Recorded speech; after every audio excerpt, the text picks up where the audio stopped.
Radio. Et on est du coup avec Coco qui est avec nous. Je te laisse prendre le micro bleu du coup. Hop. Et on m'a dit que tu étais tapissière, c'est ça? Bonjour. Salut. Bonjour Coco. Bonjour. C'est le diminutif de quoi? De Corinne. Corinne. Voilà. Oui, effectivement, je suis tapissière décoratrice d'ameublement sur Florac. J'habite à 2 rues d'ici, de ce lieu. Et ça consiste en quoi, être tapissière d'ameublement? Eh bien, les clients me confient leur fauteuil, leur canapé qu'ils ont de leurs grands-parents ou qu'ils ont depuis quelques années, qu'ils affectionnent particulièrement pour les garder, qu'on refait le tissu, la garniture. Voilà, ça consiste à... Est-ce qu'ils refont la même couleur à l'identique ou ils changent? Ah non, souvent ils changent. Ouais. Et je suis là pour les guider justement. Voilà, ça modernise un peu voilà, quand même. Il ne faut pas rentrer avec dans le même schéma, c'est pas rigolo. Oui, mais voilà. Il faut oser, voilà. D'accord, mais c'est un boulot physique. Ah, c'est très physique, Parce très que physique. il y a des clous, il y a des agrafes. Ah, déjà pour dégarnir un fauteuil, effectivement, oui, ça demande beaucoup de travail, enlever tous les clous, les sangles, surtout quand on le fait de A à Z, quand on le refait entièrement. Quand c'est que le tissu, c'est pas, voilà, c'est minimisé, mais quand on refait les garnitures, surtout à l'ancienne, en traditionnel, Oui. avec les ressorts, le crin végétal, animal, là Oui. c'est pas pareil. Après aujourd'hui, on utilise beaucoup les matériaux modernes tels que les mousses. Oui. Les mousses qui ont plusieurs densités en fonction de l'assise qu'il faut réaliser, et voilà. Et vous préférez quoi au niveau confort, les mousses ou à l'ancienne? Au niveau confort, c'est la mousse est très confortable. D'accord. Et c'est les matériaux d'aujourd'hui, donc voilà, il faut faire avec aussi. Et ils sont très résistants par le temps. Et à manipuler aussi, c'est pratique, c'est plus rapide, hein, bien sûr, c'est un travail plus rapide que les méthodes traditionnelles, avec le crin et les ressorts. Hein. Mais après, il y a toujours les bases, hein, le sanglage, faire les profilés, voilà. Il y a beaucoup de minutie sur ce genre de travail. Moi, je viens avec un canapé 2 places, par exemple. Oui. Voilà. Vous me le rendez dans combien de temps? Ah, mais dès l'instant où je le réceptionne, ça veut dire que je vais mettre la main dessus. Oui. Voilà, je fais en sorte de ne pas mettre le mobilier de côté pour accumuler du travail, parce que sinon on ne s'en sort plus. Hein. Ah, mais quand on est artisan, on n'a que 2 bras, effectivement, donc il faut faire tâche par tâche. Il faut être très organisé et savoir aussi de temps en temps reposer l'outil de travail. Ses mains et son dos aussi, Oui, parce que c'est très physique. Donc un canapé 2 places, suivant le style de canapé, dès l'instant où je le réceptionne, je peux le rendre en 10-15 jours maximum. Ah oui Maximum, ah, oui. Ah oui, moi je m'attendais à plus. Non. Et vous travaillez toute seule ou vous avez des salariés? Je travaille toute seule. Et vous trouvez des apprentis? Non. En fait, mon activité professionnelle est siégée à mon adresse de domicile, hein, mon adresse privée, d'où j'ai agencé un atelier qui est dédié à ma fonction professionnelle.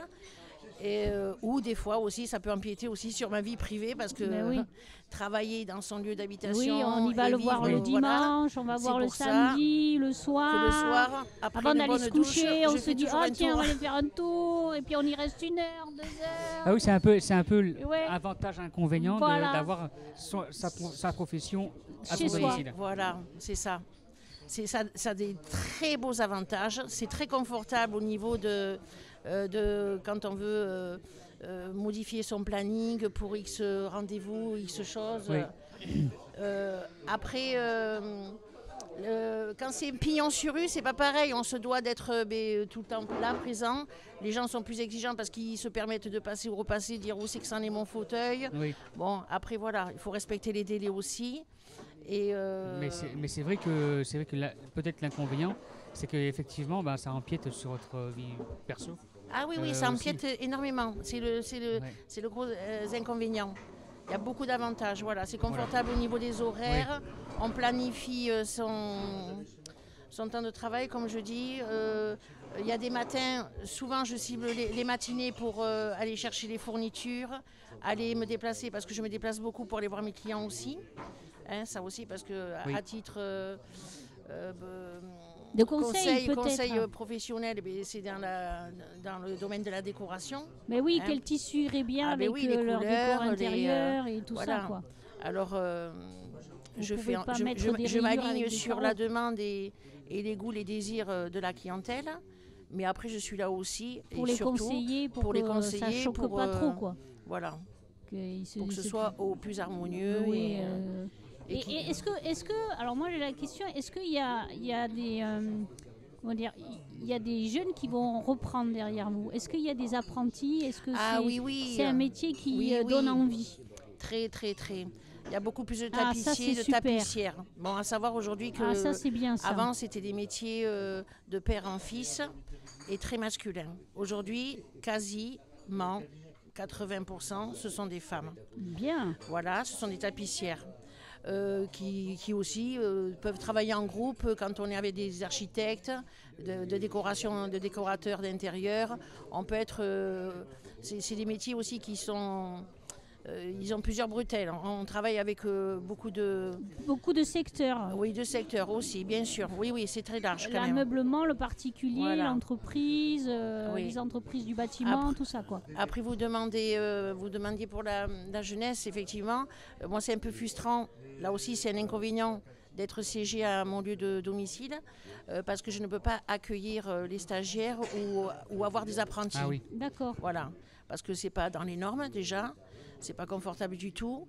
Et effectivement, quand j'installe ma journée de travail avec mes sorties extérieures pour aller chercher des tissus ou aller voir une cliente et tout en dents de scie, c'est pas comme si c'est pas comme un vrai atelier en soi au niveau fonctionnel. Voilà. D'accord. Après, voilà, c'est fonctionnel dans le sens où c'est comme un commerce, hein. Je veux dire, j'ai mon site, j'ai toutes mes pages. D'ailleurs, vous nous donnerez le nom de votre site. Absolument. Pour vous donner dès maintenant, oui. Oui, mais mon nom de domaine, c'est l'Ambelidieff Atelier, en sachant que mon nom de famille, c'est Corinne Ambelidieff. Donc, j'ai fait un jeu de mots, hein. L'Ambelidieff. Voilà, atelier. Oui, c'est trouvé, ça. L'embellie comme une embellie. Oui, mais ça s'écrit avec un A. D'accord. C'est mon nom de famille qui est coupé en deux seulement. Voilà. Donc, voilà. Bien. L'Ambelidieff Atelier. L'Ambelidieff Atelier. Sur Floirac et vous allez sur toute Bordeaux Métropole. Oui. Même la Gironde. Ah, bien sûr. Au plus à Biarritz même, j'ai déjà des clients qui me suivent, qui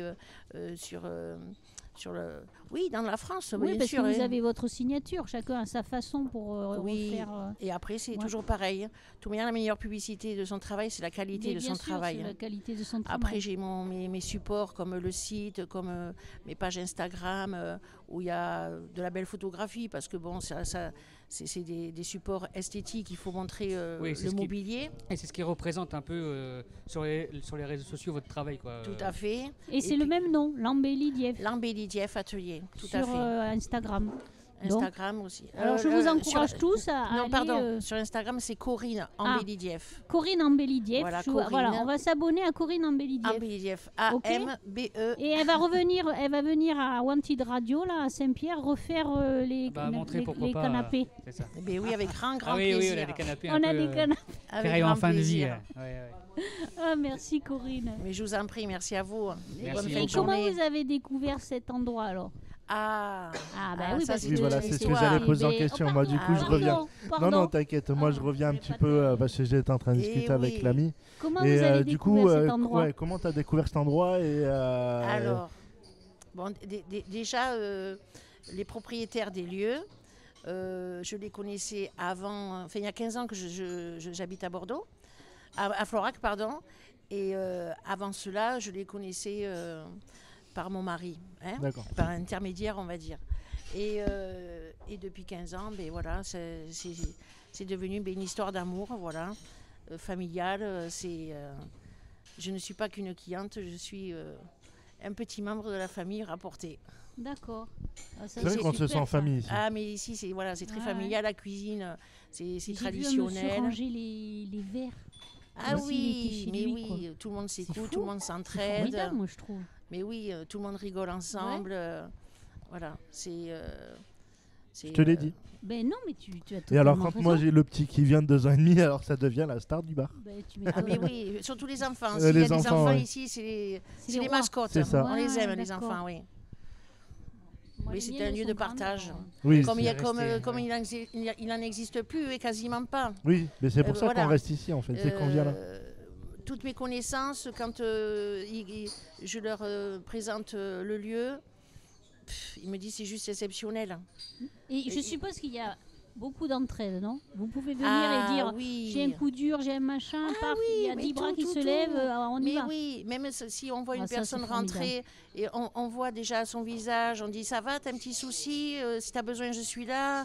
Non, c'est très bienveillant. Il y a une belle bienveillance et une belle entraide, oui. Non, puis c'est pas pour flatter Florac, mon quartier, mais je veux dire que particulièrement, ici comme beaucoup de quartiers aussi, hein, mais c'est très chaleureux. Il y a beaucoup d'hospitalité, voilà. Les commerces comme celui-ci, il y en a peu, bien sûr, aujourd'hui. Hein, voilà, c'est plus, on va dire, un peu plus, pas plus stérile, mais il y en a, hein, même des gens qui ouvrent des petits restaurants et tout, qui ont cet esprit familial et convivial. Mais voilà, c'est au-delà du commerce, il y a autre chose. Il y a cette approche humaine, cette joie de vivre entre nous. On rigole tout le temps. Voilà. Et puis tu fais une pause dans le temps. Voilà. Moi, c'est ce que je dis à chaque fois. À chaque fois que je viens ici, je pose mon cerveau à l'extérieur et je fais une pause dans le temps, si tu veux. Mais oui, ça fait ça. C'est un peu un genre de parenthèse hors connexion du monde, en fait. C'est exactement ça. Ça fait du bien, quoi. Pause dans le temps et c'est un lieu hors du temps aussi. Oui. Parce que les nouvelles personnes qui viennent, ils sont déconnectés. Voilà. Déconnectés. Et puis agréablement. Mais bien sûr. Très agréablement déconnectés. Tu vois, d'ailleurs, regarde derrière toi, t'as le billard qui s'est découvert, la table elle est sortie. Voilà. Et tu vois, c'est prêt pour le goûter. Le billard est prêt pour le goûter. Alors, quand je le dis, la professionnelle du billard, c'est moi. Hein. Et tu vois, c'est ce que je te disais, t'as pas besoin. Non. Là, je fais ma prétentieuse. Mais tu vois, ce que je te disais, c'est que t'es pas obligé de mettre une petite pièce dans le billard. Tu vois, le billard, tu prends les boules qui sont sur le côté, là, et puis tu joues tranquillement. Tu as la bonne franquette. Tu vois. Par contre, je vous le dis, quand je viens, je fais une pause, comme là, aujourd'hui, je mange un petit bout pour après reprendre le travail, c'est très, très difficile de quitter le lieu. Voilà. Et je me suis fait avoir quelques fois. Hein. Et oui, on traîne. Heureusement que tu sais, ils n'ont pas les chaises avec les repose-coudes. Ah oui, sinon, on ferait des les repose-pieds avec et tout, là on bougera plus. Sinon, on ferait des siestes. Mais tu sais, c'est ce qu'on s'est dit avec Samuel tout à l'heure. Moi, je lui ai dit, après l'émission, je passe au bureau chercher l'ordi et je rentre chez moi. J'ai même pas envie de travailler. C'est ça. Mais oui, ça te donne une envie mais tu aurais pu prendre ton ordinateur et rester là sur le billard. C'est l'apaisement, voilà. C'est un lieu où c'est un apaisement. Oui, tout à fait. On va se faire une petite pause musicale ensuite on va parler de la clinique du Tondu en fait puisque il y a une mobilisation qui se fait là-bas depuis quelques mois suite à des désagréments. Tu vas nous donner ton avis sur la clinique du Tondu. Ah mais il y a des personnes beaucoup plus habilitées à le dire. C'est ça. Voilà. Ok, j'avais pas suivi. Ah oui. Allez, on va faire une petite pause musicale pour faire la coupure entre les deux voilà, sujets. Et vous êtes bien sur l'émission Net et Précis sur la wantedradio.fr.